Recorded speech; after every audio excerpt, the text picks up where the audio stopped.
Well, as the famous paint commercial once stated, and very proudly, it keeps on keeping on. Well, David Aiken very proudly talks about his veteran Max Delight in the same way. It keeps on keeping on. I caught up with a very happy David Aiken following the sensational win of Max Delight.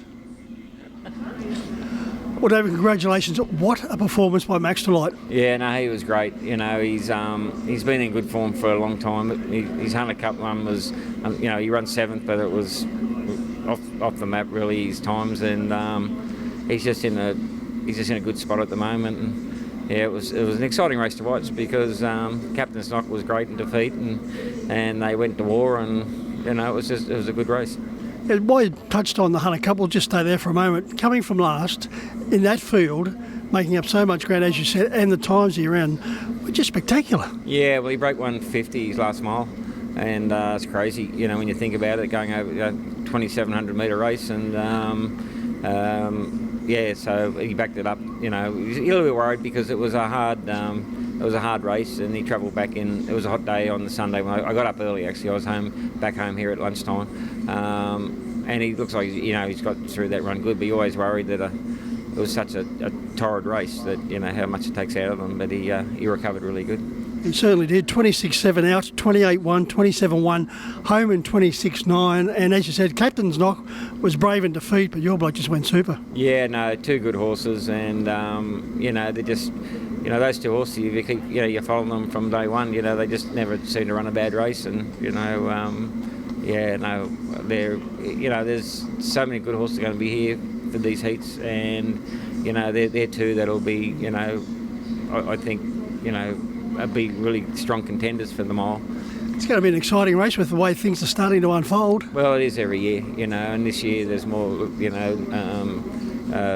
Mark and Nathan's horse went good last night at Terang, and Andy's horse was good too, in the short course race. So everyone's sort of starting, their preparations are sort of coming towards a couple of weeks' time, and it'll be, it's always a great time. Just hard race to get into, and even harder to win. But I can't be disappointed with the way my horse is going, and I actually wouldn't swap him, 9-year-old, he's starting to become the Benjamin Button of harness racing. Yeah, well, I think they get conditioned to this style of racing. He was in form when he came up here, and he's been good for me because, we've made the move up here, and you need a marquee horse to, fly the flag for your stable. But they go the hard miles here every week, and he just gets conditioned.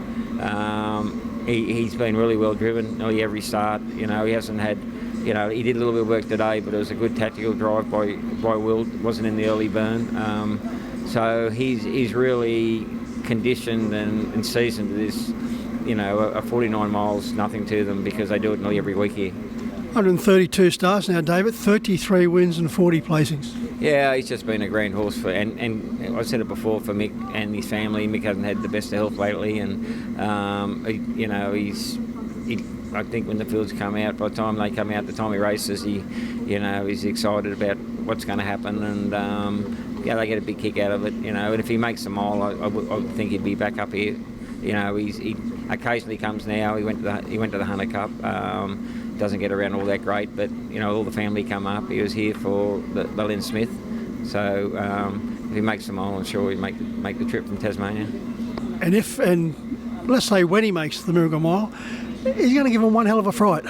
Well, he's going good, and he's got Leap to Fame and all that, all these great horses, but just being in it, and he likes that style of racing. So, hopefully, fingers crossed, we can get in it.